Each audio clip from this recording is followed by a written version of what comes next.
him saying that he's not being interviewed, I don't think that means he's not being considered. G'day everyone, welcome to the Eddie and Jimmy podcast. Make sure you find us on YouTube, of course, and Instagram. Just search Eddie and Jimmy. Thanks to Fiji Airways and Hyundai. Hyundai, you can do big things in the new Alexio. Visit your local Hyundai dealer today. And Fiji Airways, of course. Visit FijiAirways.com to book your flight to Fiji and beyond. Fiji Airways, where happiness takes flight. Well, while Eddie's busy wrestling Mike Tyson on super yachts, of course, in the Mediterranean, Sam Docherty came next week. He was fill-in. He was Brayden's sire, but there's been an overwhelming request to get him back, and he's been kindly enough to join us again. G'day, Sam. Fill in. You remember fill in? Yeah, that's from a few years back. Yeah, I didn't mind it from Brayden. I think it actually went under the radar of how clever that was by him. It's one of the great things to get to go play, what was it, local basketball, and then under the name fill in. Just brilliant stuff. Big week of footy. Of course, we're back to 9 rounds, even though we still had the overlapping fixture, which I saw on a podcast that you were also on as well. Yeah, your man, the Goz, who we've had on this podcast at the start of the year, I think he nailed it perfectly.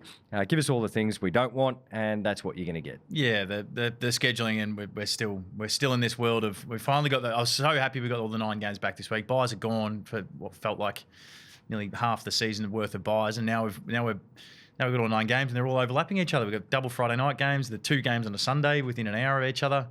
It's it's not my favourite part of the AFL world, the scheduling, but I'm sure we'll probably get into it today. Yeah, there was some breathtaking footy over the weekend, some electric football, some big quarters of football as well. I'll paint the picture for you.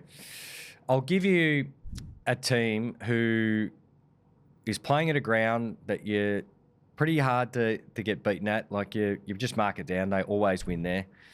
At one stage in the game, you'll kick 12 consecutive goals. And in that same game, you'll be down by 96 points and still lose by 36 points. That was the game of Hawthorn versus Melbourne.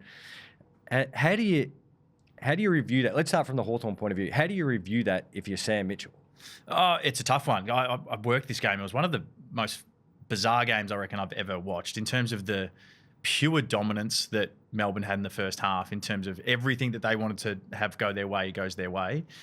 The contest, clearance, they just absolutely smashed Hawthorn, which is one of their big levers of their game.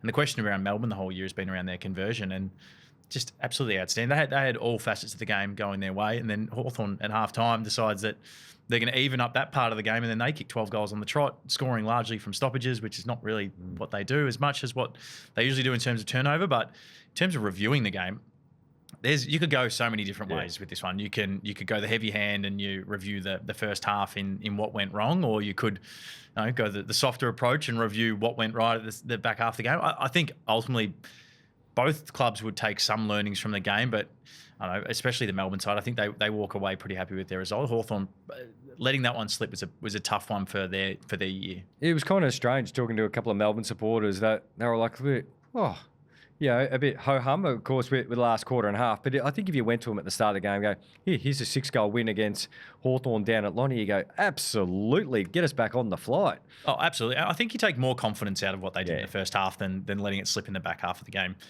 Whether they took their foot off the accelerator and then some momentum got rolling, but their footy in the first half was as dominant as we've seen, as you said, down in Tasmania, where Hawthorn, they very rarely lose when they go down there. So I think you take a lot of positives from the Melbourne side, and probably, King is probably sitting there pretty happy because dominance shows the dominance that they've got, breeds some confidence into the group, but then still has a lesson to teach during the week. So I think Kingy probably walks away pretty happy. Sam Mitchell might walk away a little bit more frustrated that they could do the opposite. Just on the Ds, my, thinking or perception of Melbourne changed a little bit after that win. I know it's just 1 week. I think a lot of people, were waiting for, all right, when does it come off as far as the new coach spike, the run and gun football, which was breathtaking. Second time they've jacked up a big score against the Hawks. But I think we're all sort of just waiting for a little bit of when winter hits, or, the new coach vibes just starts to wear, and then you settle into a bit of a rhythm. Not saying that Melbourne would go flying down the ladder, but it felt like, there'll come a week, or there'll come a period in the season where the edge will just come off, but it hasn't come off yet. No, it hasn't come off yet. And on the weekend, they won in a little bit of a different way. Most of their year has been through that ballistic transition, playing the MCG, open spaces, playing that full transition game, getting scored against, but scoring really potently. on the weekend, it was like back to 2023 Melbourne. They were winning contest in clearance and they were kicking it in their forward half. They were either scoring or they were locking it in there. I think they had well over 30 forward half intercepts in the game. They scored really well off that. They smashed them on the inside 50 count. So it was that grinding sort of game that was probably the old school Melbourne that came out in that one. So positive signs for Melbourne, showing that they can win in a different way. Stephen King getting his feet under the desk and being able to develop the group in a different way. As you said, this part of the year is built off a bit of that. It's a bit of contest, grind, sort of defense. That's what comes in the middle months of the year when it gets cold and wet and windy. Brisbane, this point of the year, closing out the year, the last 3 years, they've been 6-2. It looks like they're going to head that way. I think there's a lot of supporter bases and a lot of football clubs that went, they're starting to wind up again. And I tell you what, if you had tickets in the Joel Selwood stand, which when you're watching on TV is to your left of screen, you got your money's worth, because in the first and third quarter, that was the way Brisbane was kicking. They put up 98 points in the first and third quarter, and we know the Cats came back in the second quarter heading that way, but they timing their run beautifully. Yeah, they are. And I know, being in the media and watching them over the last little while, their middle part of the year was, looking back now, was it just them not quite having their foot to the floor and that, I don't know, attitude? They've won 2 flags. The intangible part of defense is the intent. Were they just a little bit off maybe a month ago? And they seem to get a lot of drive off sort of what the external world says. That I don't know whether Fague's a genius at using that and winding up the players, but they've really shifted their defensive sort of dial and their pressure and intent. You watch the game on Thursday night, feels like a while ago now, but you watch their game, they're just in the face. Their last 2 weeks, they've been in the face of the opposition, admittedly playing 2 of the other premiership sort of contenders up there. So they're the games that are quite easy to get up, but they've played really well and have fired a warning shot to say, hey, we're still here. I think Darcy Wilmot almost encapsulates that. I think we found, obviously you go back to the Cats game, which was part of that period where they were just, their third quarters were stinky. And you go back to the Cats game and you mentioned intent. You know, when you're in defence and defending your back 50, it's repeat effort. And they just didn't have that. And there was a couple of probably edits where Fags would have gone, come on, boys, like, we need to be better here. And from that moment, and with Darcy Wilmot in particular, he's been incredible his last 4 weeks. Yeah, absolutely. He's a superstar. He's gone. He's been one of those players that's really developed. It's the frustration to the rest of the league is these players that just pop up out of nowhere at Brisbane and they just play really well. But Darcy Wilmot's an example of that. He's built his game slowly, but he's a premier halfback at the moment. You got Logan Morris down the other end, who's just not late pick, but mid-round pick in the draft, and is an absolute superstar. Ty Gallop's rising star. They've just got guys popping up that are extending their ability in games. They've got the talent that sits around that, so they're going to be right up there again this year. It's a matter of whether it's who they're going to have to knock off, because it largely looks like the top 2 are going to be pretty set. So home finals will be in their favour. So Brisbane might likely have to travel for that one. Yeah, Gallop, extraordinary. Wins a flag with barely any games to his name as a forward. And then let's just recast him as a back. And he's looking really comfortable back there. Yeah, he does. And become even more important this last week. Darcy Gardner goes down and amazing game of football that he played. But it shows highlights the need for Ty Gallop down there, and pairing him with Harris Andrews and Ryan Lester, who's one of the most underrated players in the league. I think he's getting a bit of love these days, but definitely not enough. The Pies, this one against Gold Coast Suns. Look, not doing the deep heat, rub it in just yet, but I actually was very confident they'd go up there and play really well. Of course, big supporter base, school holidays, they do travel well, Collingwood Football Club, but just the emotion and reaction to the win. I know there was a fair bit of spice, which often makes the win feel even sweeter. But just seeing Nick Dacos when he won that free kick, with about, I call it 30 seconds to go, big moments in the game, the get around factor that we love to talk about. It feels like that win was pretty gritty and pretty special for the Pies. Yeah, it is. And you watch Nick speak after the game, and then the embrace with Brayden Maynard between crossing onto the camera. And then I listened to Steel Sidebottom talk during the week on one of the radio stations, and the passion that they played with. And ultimately, that's why they won. When it all comes down to it, and we're talking about intent with Brisbane, when it all comes down to it with the Pies versus the Gold Coast game, the Pies players just wanted it so much more, the desperation in their acts. And I know that Brayden Maynard's had a fair bit of airtime over the weekend, but his desperation to stop goals, be involved in the play. 9 tackles. He plays like that. He plays like that all the time, but the performance to be largely injured during the game, to be able to keep playing that way with the desperation and physicality that he did, he's the epitome of what Collingwood were on the weekend, and absolute props to their team and Craig McRae for getting that performance out of the group. In as a lot of them said, I think it's not easy to win up in Gold Coast. I know Gold Coast haven't been going as well this year. It's still a challenge to go up there, play in those conditions, and then come out with a win. You're a big man on looking at sides' profiles, and I had a little bit of a look at Gold Coast's profile last night. And as much as Damien Hardwick got his back up for against all of you in the media, which is that's me too. That's you, and that's me, and that's everyone. I'm still getting used to saying we and me in this. Yeah, because we all have edits of poor defensive work, which I don't think we can deny that, of course. We've all been through that as well. Their whole profile says exactly where they should be on the ladder. So it's like where they are on the ladder, that's where they almost sit in nearly all those defensive metrics as well. Again, on the weekend, Miller has 10 tackles. Rowell and Anderson, I think 4, Lombard about 4. I'm missing another one, but there's 5 players who have 3/4 of their tackle count, with the remaining 17 players having 16 tackles between them. So what I'm seeing from at the moment is I think it's very fixable. And I just think it's a shift in as simple as mindset. And so when I watch them get scored against, and some really talented guys and doing lots of good things, but the simple shift in mindset is there's still at the moment, oh, we're going to win it, so I'll just take off. We're going to take this ball and I'll just start heading off. Whereas in certain parts of the ground, you still need to be, hang on, I've got to take care of the opposition here, then go. And that can still be proactive. You and I have spoken about this many a times. Proactive when the ball is close can be as close as you and I sitting here doing next to each other. On the right side. Yeah, I'm just on the right side of the ball. That's proactive. But at the moment, it still feels like I need to get 10 metres head start on you so I can get, run and bounce and, get on the outside. So I think it can change, and it can change quickly for them. And they'll probably actually find out you get more of the footy and, better looks with the footy. Yeah, and I can indulge you in a story of my own. In 2023, when we were going really poorly at Carlton, we sat down in the middle of the year, very well documented the Camp Curnow sort of fix. A lot of what came out of that sort of meeting as players was to get back to pressure, and the difference between being a metre away and being 30 centimetres away. Yeah. And I mean that as in, you sometimes as a player, you think you're putting on pressure, but you're actually not. You're giving the opposition enough time and space to be able to give off an effective disposal. We went after that metre. That's essentially what we went after, and it's amazing that turned from bottom of the table to making it to a prelim.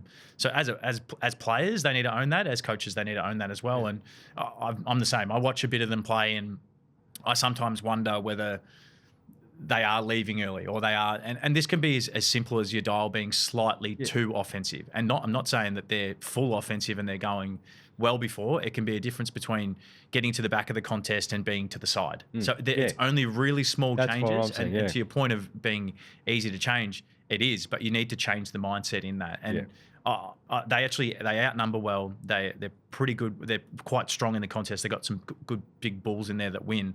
It's about the rest of the team being able to develop those strategies to be able to, if they win it, be able to there to get hands and work the ball out. But more importantly, if they lose it, that pressure on the ball. That's just between the best sides and Gold Coast. That's the difference. Yeah, and similar story for me in my time. And I guess if I was to swap the characters, so Matt Scarlett, I remember one time running a team review. So like he got the remote, the clicker, and he just kept showing uncontested marks, or ones where it was just, where you've got the opposition, you're sort of scrambling for the footy. It's in your forward pocket, and they sort of just get that squirty quick kick out. And leads to pressure. Yeah, it doesn't seem like much at the time, but he just kept showing no.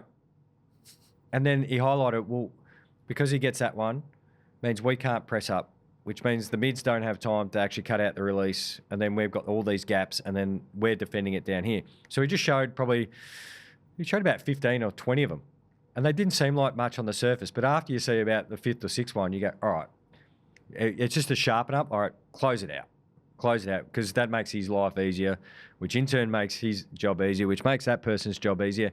And so probably if it was to be using the Gold Coast example, Imagine if Sam Collins got up there, hard-nosed defender. He's, that's my man. I'm beating him.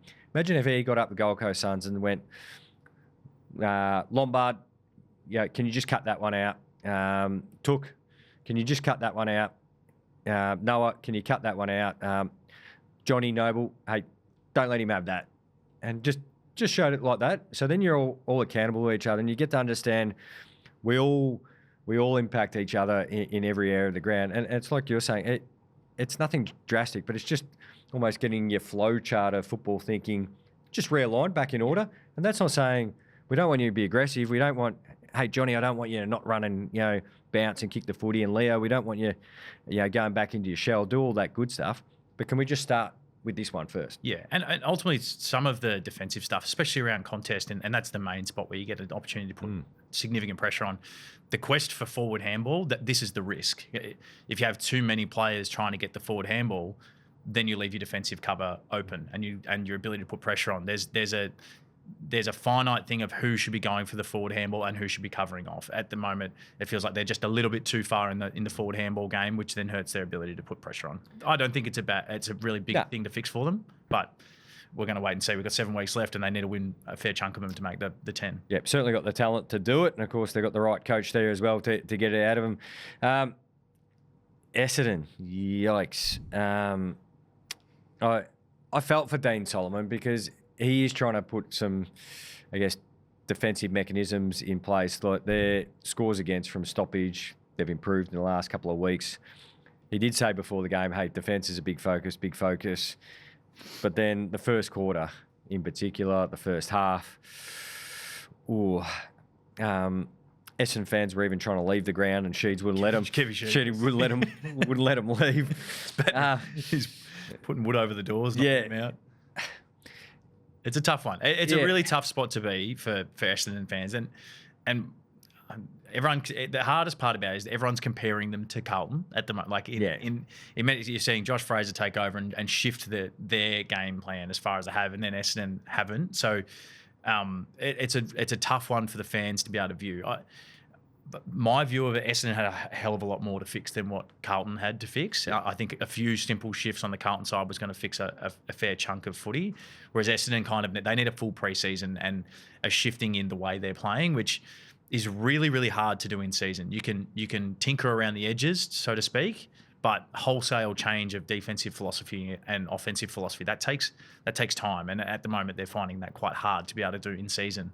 Yeah, another fact, well, there was a couple of things I wanted to highlight out of it is if I use Melbourne and Carlton, I know different spots on the ladder, but the point I'm going to make is the senior players. So Melbourne, Max Gawn is playing as good as ever. He's having another extraordinary year. Cozzy Pickett, extraordinary year. Lever is back to his best. Langdon is playing as good a footy. Like you go through the senior players, they're either still playing at the level or they've improved. Carlton are probably clearly not as young across the board. You can correct me if I'm wrong, but it's about right. Of course, we know Jagger and Dean, but then there's a fair bit of experience out there. And in the last 7 weeks in particular, Hewitt's playing out of his brain again. Cripper's playing extraordinary football. McGovern's found his life back again as a forward. So if you go through, even Haynes is playing some Newman. Good. Newman. Their senior core of 30-year-old and near that are playing really well. The problem with Essendon, and went through the numbers again yesterday, the guys who have improved on last year were guys who pretty much didn't play last year. So they're always going to improve. So or didn't play much senior football. But the ones who you're probably looking to, the drop-off, which then has the compounding effect on the young players as well. So there's a bit of that going on. Coming out after halftime yesterday, it looked like half the guys were in a zone, half the guys were were all pressing. And the other issue too is when you get into where Essendon's at, and I've used this a few times. And I love to scribble things. I'm a big scribbler. Scribbler for the camera. Yeah, I missed the squiggle like as here. But it helps me explain it more to my own brain and nobody else's. Is imagine Essendon gets the ball back on the half-back flank where a lot of turnovers happen, or let's just say back pocket. You get it in your back third. They still have so many players who remain in line with the kicker. So if you look laterally at the ground and you almost use the world record line, the swimmer's world record line, if you were to put a line across the ground, they have too many players who either come behind the kicker or stay lateral to the kicker. Now, you have one to give you that bridge kick, but normally when a side's going really well, the second one, if you need it, comes from actually forward to the kicker. So he comes down and then sort of flushes out. Yeah. Because what ends up happening, their work rate isn't good enough in front of the kicker. So everyone's stagnant. But if you kick it forward, what ends up happening is on turnover, There's a huge gap. there's a huge gap. But because now you've got, say, the kicker plus 4 guys, so that's 5. If they keep 1 or 2, you're starting to play this game of, 9v14 on a 3-quarter ground of football. Now, if you go to any local football club and you put bibs on 9 players and you say to 14 players, take the ball down 3/4 of the ground, you find space. And so this is what St Kilda did really effectively, especially in the first quarter, is Essendon had barely any tackles because they couldn't get close enough, and St Kilda had a stack of uncontested marks. So this is why one of the reasons of many, Essendon conceding 120, 140, 150, 160 marks, and they're not close enough to tackle either. It's actually when they do get the ball back, everyone goes, I'll get the little chip one sidewards. We're taking possession because we're trying to protect ourselves. But then eventually the opposition goes, you're going to come forward at some stage. Yeah, and ultimately, this I speak to you a lot about this, is linking your phases together. Correct. Yeah, it's not the worst thing to play and stretch the ground. So That's off the turnover. That's what you want. You want to stretch the ground. So the guys that are lateral to the ball and behind the ball, you want your wingers out painting the fence almost on the other side of the ground. You want your forward stretching to open up the transition space for you offensively. The risk is if you don't use that space and you have to kick long down the line, where you link your phases together is you're going from offense to defense. So you need to be able to help your team be able to move into that phase. Yeah. So as you're making that decision to go long down the line, the players from the back half need to squeeze the ground.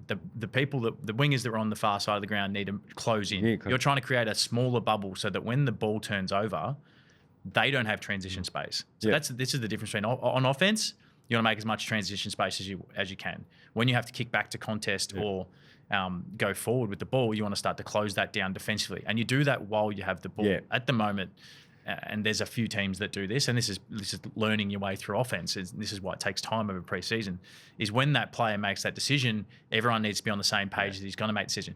If you don't want to kick long down the line, then you keep the transition space, but you have to find your teammates. You have to find a way to kick short or go backwards or explore the open side of the ground. If you're not on the same page, that's what happens, and you end up opening yourself up defensively. Yeah, it's almost like someone explained to me. It's like the washing machine. So like if you go down the line, the ones skinny side, press to the contest. The ones who are offside, you've got to sort of like start roll yourself back in. Yeah, roll yourself back in, which is actually not a bad thing, because if you win the ball down the line, you're in a really good spot. Hey, up the middle, here we come. So it's like defense and attack complement each other, as you're saying. And we could talk about that for quite some time, but we're going to keep moving on to a couple of other clubs, of course. How do you get a read on the Western Bulldogs? They've got some fantastic players. Team defence sort of let them down, but they got to a point where Brodie Grundy just owns Tim English. You look at his recent record, or he's pretty much his career against Tim English, so much so that, hang on, where's Rory Lobb down back? Tim, you're going down back. Was it the Swans just being the Swans and having a new way to win because they possess the footy, or did it say more about the Western Bulldogs? I think it's both. It's always both. The Swans are feeling their way through, and we've spoken about this a bit, feeling their way through this part of the year and trying to develop their game to be able to be more sturdy come finals time. So being able to play multiple ways, being able to go fast, slow, forward handball, use the number, they're working their way through that, so that they had that side of the game. The Dogs just have a profile that if you do one thing against them, they lose. So you shut down their midfield, and especially sort of Bont's a huge part of their midfield. If you can find a way to stop him, then it goes a long way to win the game. But you win the midfield battle, you put their backs under pressure. The reason why that's so important is they got the worst 1v1 defensive loss percentage in the league, and they're a bottom 4 transition team out of D50. So if you get enough supply in D50, you're either going to score or they're going to get stuck there. Yep. So ultimately what ends up happening in the game is they play the ball in their back half, they can't score, they can't transition the game, and they lose the game of football. Where that midfield battle comes so important, and they're stacked through there, but they have to win that battle there. So their midfield, they're just very reliant on that group to be able to get the ball in their forward half. And ultimately, when they were going really, really well, they had Norton and Sam Darcy down there. And since Sam's gone out, their stats behind the scenes have gone dramatically down. But when they were both there, they were scoring and they were efficient and they were winning games of football. And it's amazing, one small tweak has really hurt them. But it just highlights from a Bulldogs perspective where they're at as a footy club at the moment. Sydney, ultra impressive. They're just working their way through this part of the year, and they're tinkering their game, and they'll be ripe and ready for finals time. North Melbourne. Look, would have loved to see them get the win, of course. Tick off a little box that they haven't been able to tick, which is win at the Adelaide Oval, but it was well done to the Port Adelaide pair. Now, I'm going to throw this at you. This is North Melbourne's run home. They currently sit in 11th position.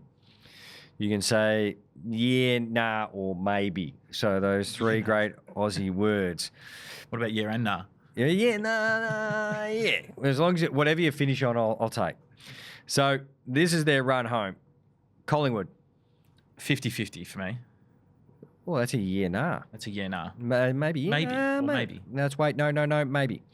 Melbourne. No. So we go 50-50. St Kilda. Maybe. Hawthorn. No. Western Bulldogs. Maybe. No, Geelong. No, for the last two. Yikes. 10 wins, which I think we're... Seems like 11 or 12. You might need 12 if you've got a low percentage by the looks of it. 11 and a low percentage might cost you. At the start of the year, 10 wins is a big tick for North Melbourne. Yeah. I think this... Big tick. I think either way, it's just been a strange year. And we've spoken about it a bit, but it's because they started so well that everyone got... all of a sudden got an expectation that they should be in the 10. And now...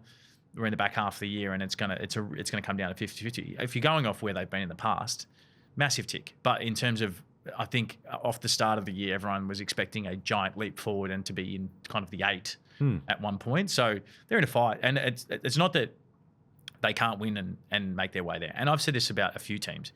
If you're going to get there, you're going to have to beat all these teams. Yeah. These are the teams you're playing in the first week of the finals anyway, or the 10. Well, I think the way I thought it as being a massive tick for what feels like a long, long time, and North Melbourne fans would probably feel it longer, is they were at the very bottom of the heap. So if you were to break the ladder into thirds or just groupings, not like equal thirds, but like, the real top sides, that middle bracket, and then obviously the Pox as well.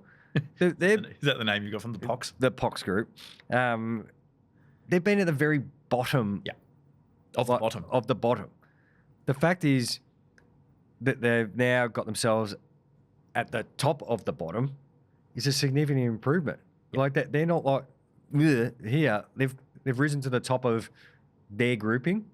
Then the next year as well, all right, how can we push into the next group? The next group as well. So that next group can be anywhere from 10 to 6. But the fact is that they've come from way down here to be competing.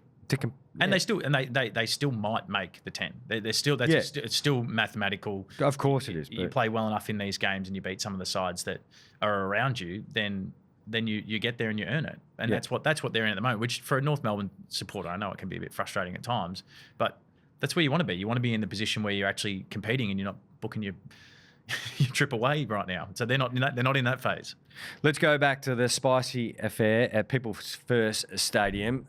Right, I'll lay it all out for you. Collingwood's Brayden Maynard and Gold Coast Touk Miller both copped $5,000 fines for umpire contact. That was part of what felt like 100 fines handed out for the melee or the wrestle.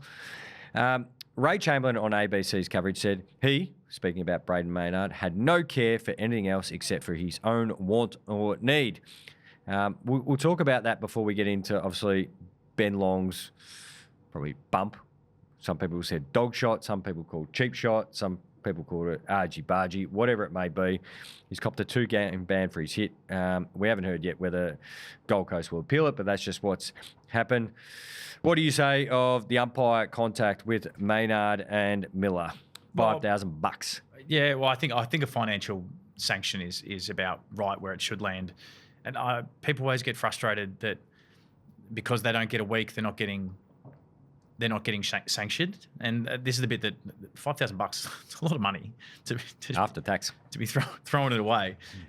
I think in terms of, I don't know, and the commentary around it, it was negligent in the contact. I would never call that intentional or going for the umpire, which I think that's the reason why we're suspending players when it's intentional and you're touching an umpire intentionally versus he wasn't going for the umpire at all. And you can argue whether someone was pushed or slightly handed. Like there's so many things in, but I think in the process of it, it was negligent on his behalf, but it wasn't his intention. So I think the sanction, the $5,000 is adequate.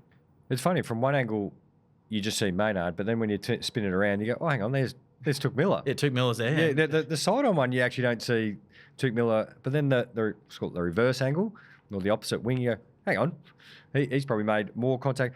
Hey, there's another discussion that's come off the back of it, and it's split into two, and I've noticed, and sometimes it is interesting to see comments on certain articles because it's a genuine temperature test of, call it the pub test or the footy supporter base, and it's kind of been split. And I enjoy when different topics are split almost one or the other. And there's no real grey on this one. There's regarding the umpire, I think 50-50. It's split. Half the crowd are the umpire's too close. Yep. Yeah. You and your mates just get back, have your whistles, keep an eye on it, just yell out, oi. You're going to get fined, as we heard actually over you're not worth it, we heard all that sort of stuff. And then there's another group would go, well, that's just victim blaming. You don't condone any type of umpire contact. How do you view that conversation? Oh, I think both are somewhat valid. When you think about it, I think we don't want to victim blame the umpire, but I think it's a good opportunity for maybe the umpiring fraternity and the coaching of umpires. Do they need to be that close when these things? My view is I don't think they have to. I think they can sit further away. I know this is off one thing. It's off one incident. Good reminder. But it's a good reminder. Hey, we probably can be sitting 5 meters away. You can still shout and yell and tell everyone to get off. But ultimately, if anything happens, it's a free kick. You give the free kick away, and then that generally splits these things up anyway. And the advantage we've got, of course, with today is so many cameras. There's so it's like, if you're so far off and miss it, there's going to be 1,000 shots of this replayed over and over, which the MRO ends up dealing with anyway most of the time. I know there's still the tool of having match day reports can be really effective. And I thought Nick Del Santo, of course, when he was previewing the St Kilda Essendon game, he had some thoughts on it, and he outlined it really well. It's a really good opportunity. Hey, we want to look after you guys, the umpires, because we don't want you to end up in the middle of that thing because you'll get bounced around like a pinball in there, like ding, ding, ding, ding. But can we get back and even almost like you're umpiring the game? Hey, you that side, hey that side, just sit back, look, blow the whistle a couple of times because I know it was at a 3/4 time break, but the whistle players react to. Mm-hmm. We're like preppies, like sit on the map and. Yep. Yeah, when we clap, everyone sits down, they clap back at you. It's a bit like that at that moment. The whistle players naturally go, well, hang on, what's going on? Blow the whistle a couple of times, and if they still don't, just go, well, we've got videos on it. Anyway, you're chewing up your half-time or your 3/4 time, you're going to be the ones gassed. Yeah. I'm on both sides. I'm not blaming the umpire for being there. That's where they always are, and that's where they've coached to be, to try and split the whole thing up. But we're trying to get umpire contact out of the game. We're making changes of where they throw the ball up and how they get out, and the fines are associated around the ground. If there's a way that from the coaching of the umpires can help that as well, I think it's only a logical thing to do. Now, Sir Swamp Thing is one of the greatest things that's happened to our football, and he does great cricket stats too, and obscure sports ones. Did I read it correctly that Carlton are the only team, and we've always got a listener, so one of one. Fact check me on this, of course, or as they say on 3AW Brekkie, unchecked. This is one of those, but they're the only team to have 7 losses in a row and then to peel off 7 wins in a row in the same season. Well, I just trust Swamp on these things. I've said this to you before. I don't have the energy to go and fact check some of the things he pops up with. I don't know where they sit on his Excel spreadsheet. I want to know what material. I want to see it. Yeah, does he use books or laptops? Like, how does it? Where do you start with? I don't know. He's a wizard. You are a wizard, Sir Swamp Thing. It's a very cool stat to say the least. But with that, I've noticed you've got a hoodie on. Has hoodie merchandise gone flying off the shelf? Because Josh Fraser is the coach in the hoodie, much like Bill Belichick. Now, if he starts to cut off the sleeves on his hoodie, we know he's gone full Belichick. But he's got them rocking and a-rolling. Their next two games, I know the Hawks are coming up. What if? Well, I think that's the point. With all the coaching search that's going on, the Blues, him saying that he's not being interviewed, I don't think that means he's not being considered. I think that his interview is happening right now. And you think about an interview process, that you've done recruiting and been in these processes before. The early part is largely about probably philosophy and where that's going. And then the last bit is probably around direction of the footy club. If he's a legitimate chance when that part of the interview process is, I think he gets brought in, then he gives his presentation around what he believes the direction of the footy club. All that just happens behind the scenes and we don't know about it.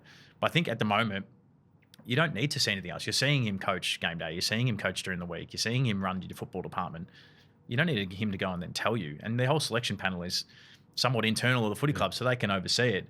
I think the point of how they go over the next few weeks is that's the massive test. There was always a couple of winnable games in this back end of this little period. Come up against the Hawks, one of the premiership contenders, and then I think the Pies after that. Rivalry game for the club, massive game. I think if he goes 9-0 there, I think he has to be fully considered for the job. I even listened to, I love listening to him speak because I'm trying to pick holes through whether he might be half a chance. The language over the last few weeks has definitely shifted a little bit in terms of he's still sticking down there. I don't know, but then there's still a bit. It's like I'm developing, I'm learning about myself, and he's putting less of a line through it these days. But I'm picking at the nitty gritty here. If they go a different direction as far as senior coach, does that make it harder to keep him? Like, obviously, he's a clear talent in whatever role and wherever he's been. Yeah, even in his time at Collingwood, we even saw when he coached the Northern Bull Ants. We'll use the AFL term, highly regarded, highly respected, of course. Only good things to say about Josh Fraser. So you want to keep those guys. But if you're a new coach that comes in and he remains, and you start the year 0-5 and he's just peeled off, call it 7-3, get Josh back in the box. Get the hoodie on, Josh. Can you see...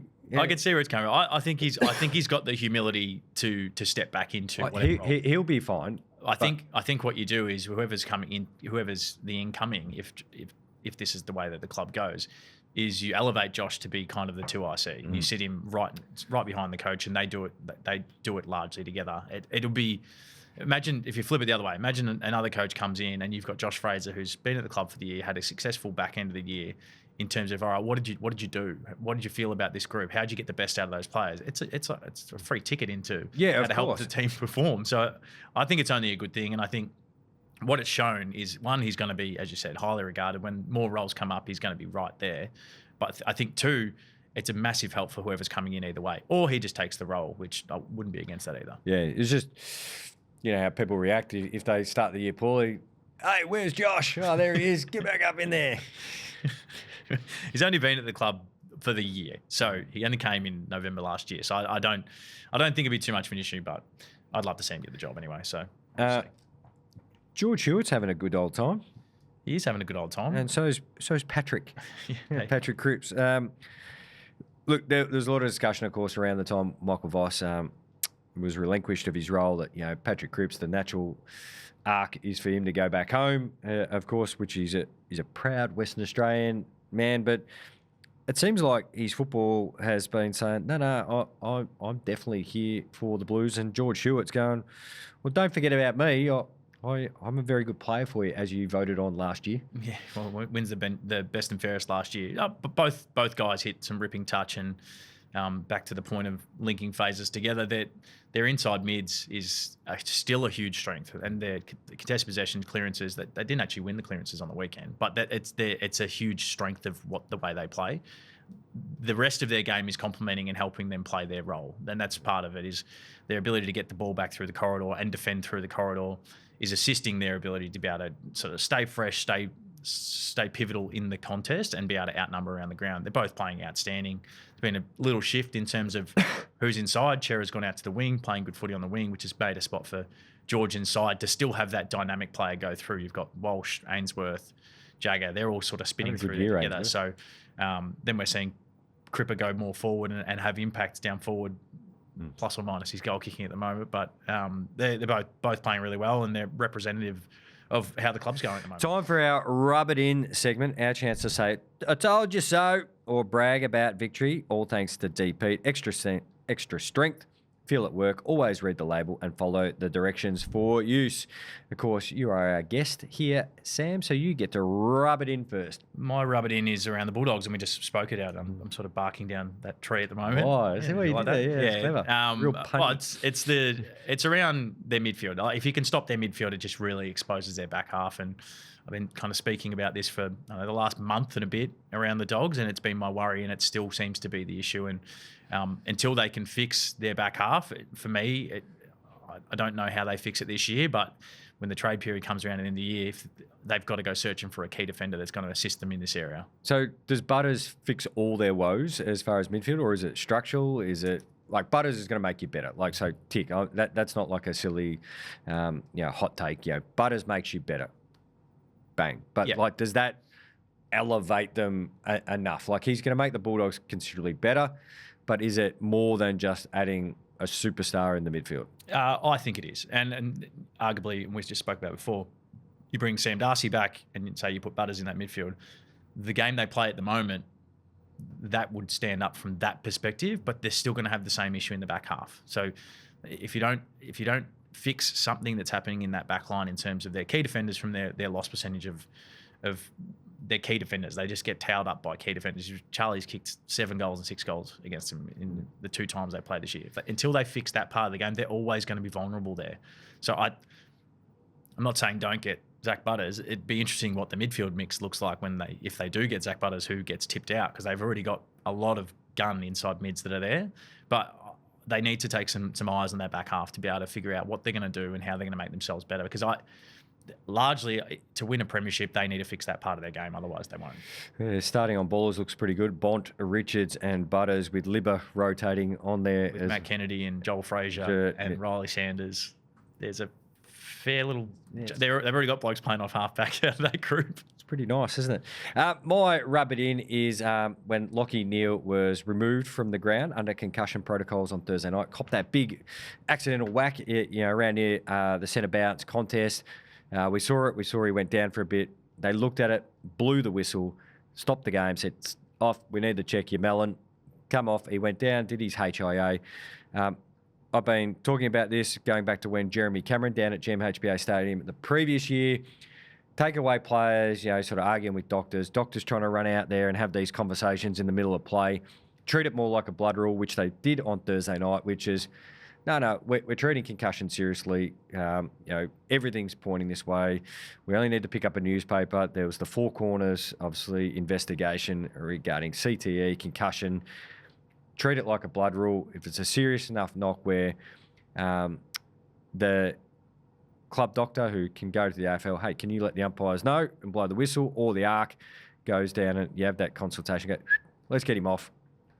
All right.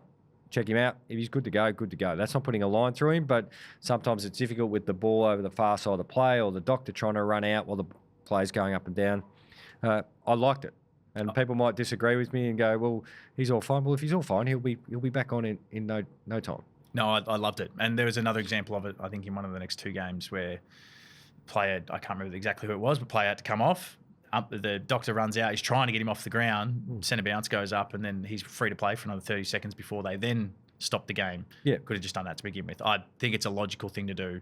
We do it for blood rules, and we're saying how seriously we treat concussion. I thought, especially the Thursday night one, I thought you can argue whether it could have been 30 seconds earlier or a minute earlier based off what we see on the TV and the angles that we get. But they're trying to make a decision. Yeah. Ultimately, I thought, stop the game, get him off. It was really well handled. It was good footage from the broadcaster because you saw the Brisbane doctor. He's looking at it, making sure, went to the middle bench, goes, hey, and there was a quick conversation, and then clearly through the ear, which they can do. And we heard the whistle through the effects mic. Lockie, off for a HIA. He was annoyed. but He was annoyed, but he had a huge red mark on his didn't head. he? He had the cricket ball right there where he got flushed, and he turned out to be okay at that because he played a magnificent game, which leads us in to the Bartel Medal, and Jamal always sends his votes through. Jamal was given 3 votes to Naz, Nasiah Wanganeen Malera. He's still getting the footy right now at Marvel Stadium. Bradley Hill, his St Kilda teammate, who was only just a couple shy of his 5,000 touches. And Zach Bailey, loves playing the Cats, Zach Bailey. So my 3-2-1s, we've got a stack of guys there in the 1 votes. Bailey, Heaney, Rankin, Lockie Ash, Fogarty, the Chollywood, still kick 5, Sarong. Ed Allen, I'm liking his form for the Collingwood Football Club. He's been given roles. Big brackets, McGovern. I liked his game as well. Beware of the Rohan Marshall. Hugo Garcia has been a massive improver across the competition. LDU and Sheasel. Will Ashcroft, Neil, Kerno, Dawson, Fritsch, Iden, Carl Warner. Howie and Touk Miller, Taranto. I think Timmy Taranto is doing so much heavy lifting at the Richmond Football Club.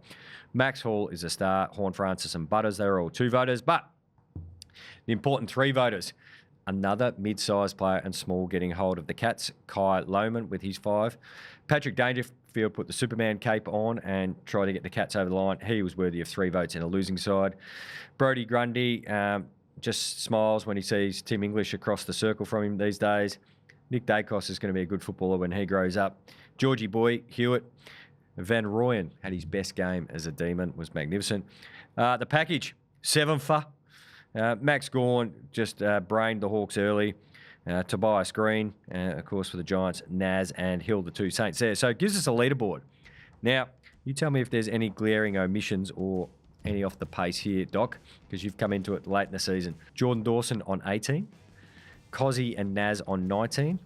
Marcus Bontempelli on 28, and the Golden Child, Nick Dacos, on 31. No, you got the list pretty good then so far. Take that for data. Hey, you've been great as always, Doc. Love having you in.